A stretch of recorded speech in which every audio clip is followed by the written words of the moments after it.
Welcome to Module 6 of Human Growth and Development. In this presentation, we explore physical and cognitive development during young adulthood, roughly ages 18 to 29. This is a fascinating developmental period because the brain is still actively developing, physical capacities are at their peak, and young adults navigate identity, autonomy, and increasingly complex thinking. We will ground this content in current neuroscience research, examine how culture and systemic factors shape developmental trajectories, and consider how neurodivergent young adults experience this period differently.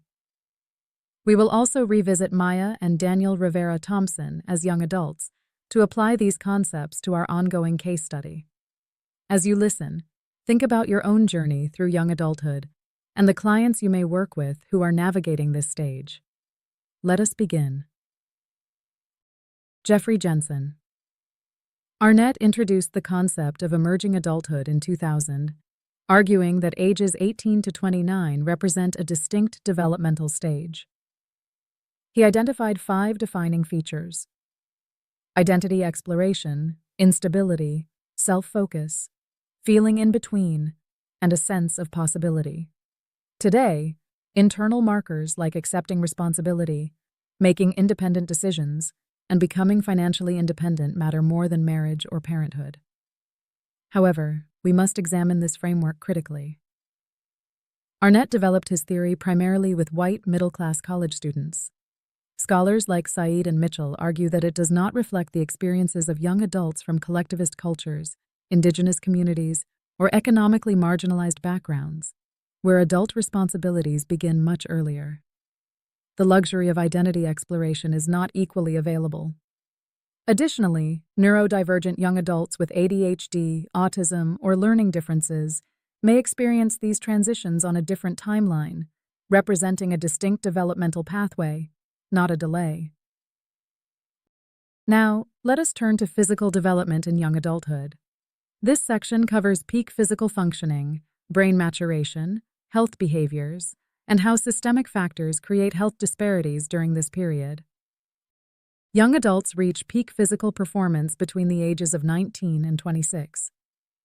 Biological systems operate at maximum capacity. Immune function, cardiovascular efficiency, sensory acuity, and reproductive fertility all peak during this window. Think of the body as a high-performance engine running at full capacity. Around age 26 to 30, subtle changes begin: gradual loss of muscle tone, increased fatty tissue, and early declines in hearing and visual acuity. These changes are largely invisible, but become the foundation for midlife health trajectories.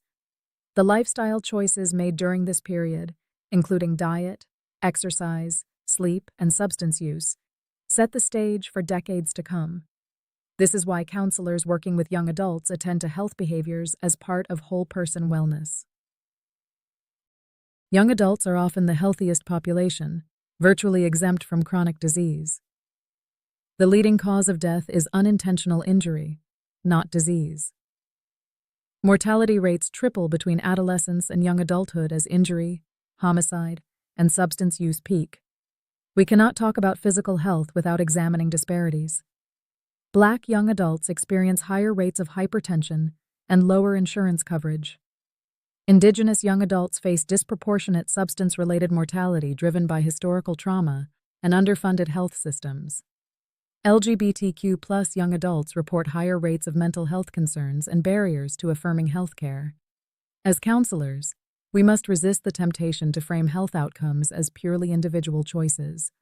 Structural determinants, including access to health care, neighborhood safety, food security, and exposure to discrimination, profoundly shape physical development. Young adults have the highest rates of alcohol and illicit drug use. Binge drinking, defined as 5 or more drinks in a row, peaks during this period and is associated with traffic accidents, sexual risk-taking, and co-occurring substance use. About 30% of young adults use nicotine products, with vaping now exceeding traditional cigarettes. An encouraging pattern. Rates of substance use typically decline after age 25, a process called maturing out. The prefrontal cortex, which governs impulse control, does not fully mature until approximately age 25. This neurological reality helps explain vulnerability to substance misuse. It is not a character flaw. It is a brain still building its executive command center. Cultural factors matter too. Substance use norms vary by community, with some having lower rates due to cultural prohibitions, and others facing elevated risk due to historical trauma and systemic marginalization. Young adults who eat well and exercise regularly reduce their risk of midlife heart disease, diabetes, and hypertension. But many fail to maintain healthy habits, and this is where midlife chronic disease begins. Specifically, the National Sleep Foundation recommends 7 to 9 hours. Adequate sleep enhances motor skills, consolidates learning, and supports emotional regulation. Sleep deprivation is particularly harmful for neurodivergent adults, as ADHD already disrupts circadian rhythms, and sleep loss amplifies attentional and emotional regulation difficulties. A useful metaphor. Think of sleep as the brain's maintenance crew. The glymphatic system clears metabolic waste during sleep. Without it, the brain accumulates debris, like a city without sanitation services. We must also consider that access to nutritious food, safe exercise spaces, and adequate sleep varies by socioeconomic context. These are structural barriers, not personal failures. Most young adults are sexually active. Multiple sexual partners combined with inconsistent condom use elevate STI risk, compounded by alcohol and drug use. Sexual norms and access to sex education vary widely across cultural, religious, and geographic contexts. Abstinence-only programs have not demonstrated effectiveness. LGBTQ+ young adults face unique challenges, including limited representation in sex education and stigma in healthcare settings. Counselors support young adults by creating non-judgmental spaces to discuss sexual decision-making, understanding intersecting identities, and connecting clients with affirming resources. This is not about moralizing. It is about meeting people where they are. Now, let us explore one of the most exciting areas of developmental science: the neuroscience of the young adult brain. For decades, scientists believed brain development was essentially complete by the end of adolescence, and we now know that is not true. The brain continues to undergo significant structural and functional changes well into the mid-20s and even beyond. This has profound implications for how we understand young adult cognition, decision-making, emotional regulation, and risk behavior. Let us look at what the research tells us. The prefrontal cortex undergoes a growth spurt. Gray matter decreases through synaptic pruning, while white matter increases through enhanced myelination. Myelination wraps neural axons in fatty insulation, increasing signal speed up to 100 times. Think of it as upgrading from dial-up to fiber optic broadband. The result is enhanced cognitive processing efficiency, improved integration of emotion and cognition, and stronger abstract reasoning. The prefrontal cortex, governing judgment, impulse control, and emotional regulation, is the last brain region to fully mature, around age 25. Young adults are neurologically wired for heightened emotional responsiveness and peer influence. This is not immaturity. It is a brain still under construction. For adults with ADHD, prefrontal maturation may lag 3 to 5 years behind neurotypical peers, with significant implications for executive function expectations in academic and workplace settings.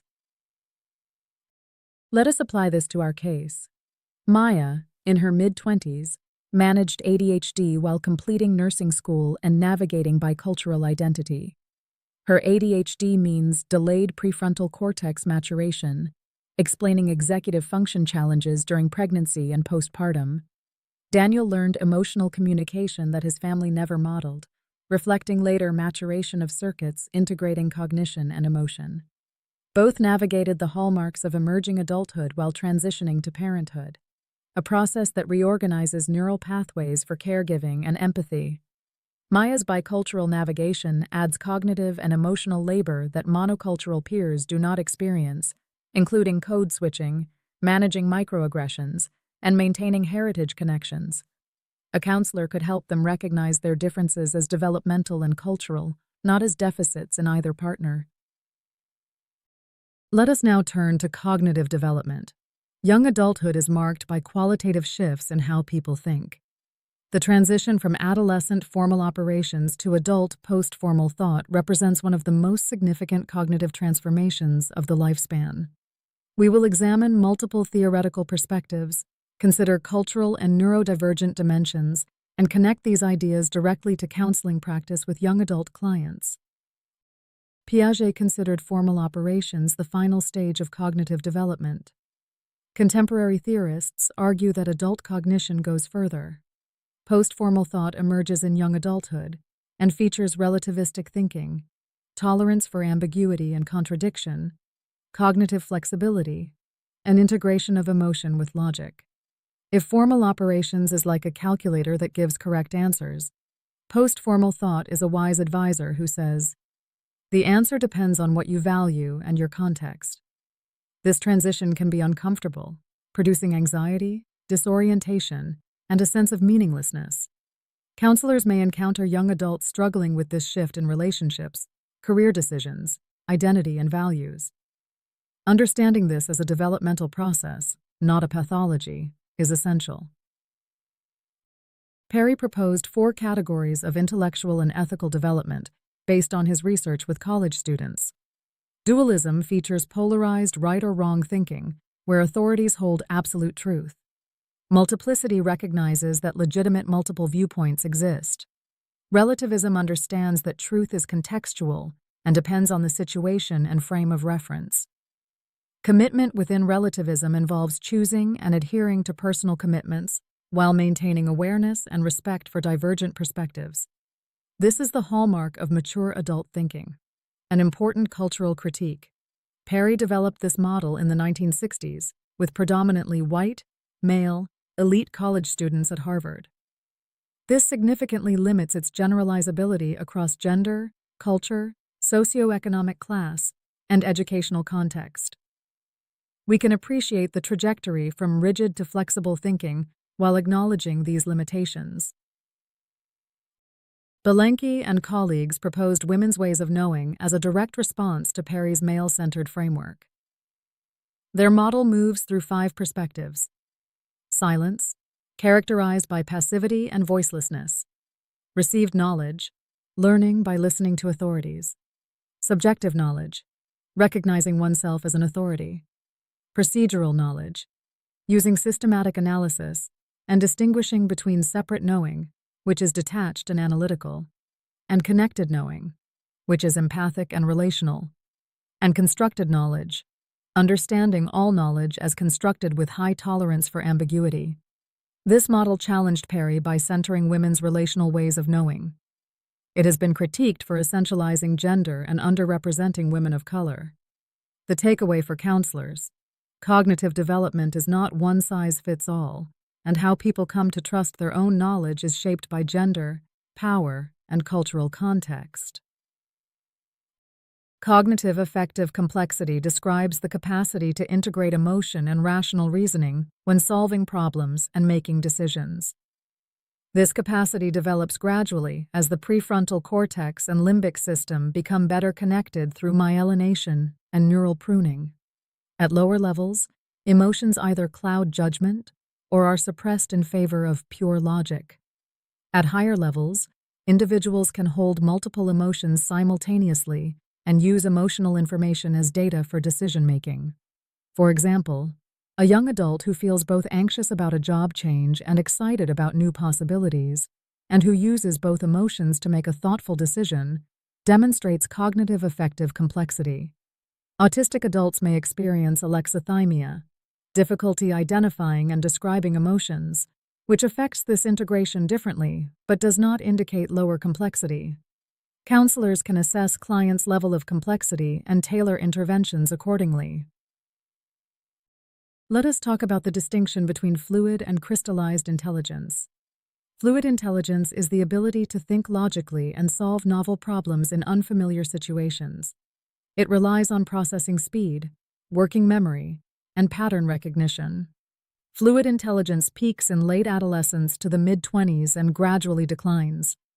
Think of it as the raw processing power of a computer: fast, flexible, adaptable. Crystallized intelligence, by contrast, is knowledge acquired through education, experience, and cultural learning. It increases steadily across the lifespan as people accumulate skills. Think of it as a hard drive that grows larger with every experience. People with high fluid intelligence acquire crystallized knowledge faster.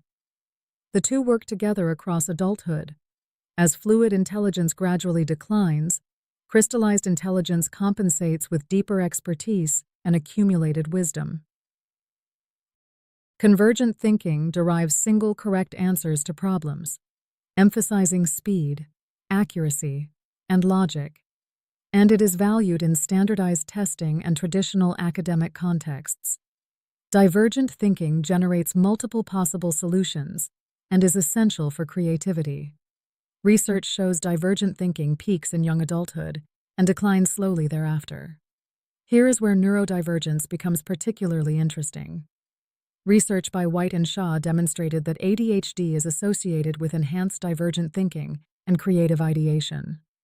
The mind that wanders and sees connections others miss is wired for creative exploration. Autistic individuals often demonstrate exceptional convergent thinking, pattern recognition, and systematic creativity. Neurodivergent cognitive styles are not deficits. They represent different strengths along the convergent-divergent spectrum. Counselors can help neurodivergent young adults find environments aligned with their cognitive strengths rather than forcing conformity. Moral development undergoes a significant transformation during young adulthood. Kohlberg proposed that post-conventional moral reasoning, the highest stage, emerges between mid-adolescence and young adulthood. At this level, individuals rely on a personal moral code rooted in universal ethical principles. Kohlberg believed that not all adults achieve this stage. Carol Gilligan challenged the male-centered model, proposing that women often define morality through an ethic of care, the obligation to exercise care and avoid hurting others. Jonathan Haidt offered a different perspective, suggesting moral judgments are primarily emotional gut reactions rationalized through cognition afterward. Cross-cultural research by Schwader identified 3 moral codes across cultures: autonomy, community, and divinity. Western models have overemphasized the autonomy code. Counselors must understand clients' culturally shaped moral frameworks rather than measuring everyone against a single standard. Moral intuition refers to that immediate gut-level emotional reaction of approval or disapproval toward someone's actions. Haidt argued that this emotional response is fundamental, with cognitive reasoning following to justify the feeling we already had. Moral relativism, the understanding that moral judgments vary across cultures, is increasingly common among young adults exposed to diverse perspectives through technology and globalization. Indigenous moral frameworks offer important alternative models. Many indigenous traditions emphasize relational ethics, where moral development occurs through connection to community, land, ancestors, and the natural world. In many cultural traditions, wisdom means maintaining right relationships with all living beings, a fundamentally different model from Kohlberg's individual focus. Counselors trained in Western models must recognize moral development frameworks as cultural products and honor the systems clients bring into the counseling relationship. Let us apply cognitive concepts to Maya and Daniel. Maya integrates emotion and cultural wisdom with clinical nursing knowledge when making parenting decisions, demonstrating cognitive affective complexity. Daniel is moving from dualistic thinking, such as believing Elena needs to toughen up, toward relativism, as when he acknowledges that sensitivity might be valued differently within Maya's cultural framework. Their bicultural household creates a natural context for post-formal thought because there is no single right way to parent, and both must negotiate multiple valid perspectives daily. Maya's ADHD shapes her cognitive processing, but may actually enhance divergent thinking, and the ability to see multiple perspectives simultaneously.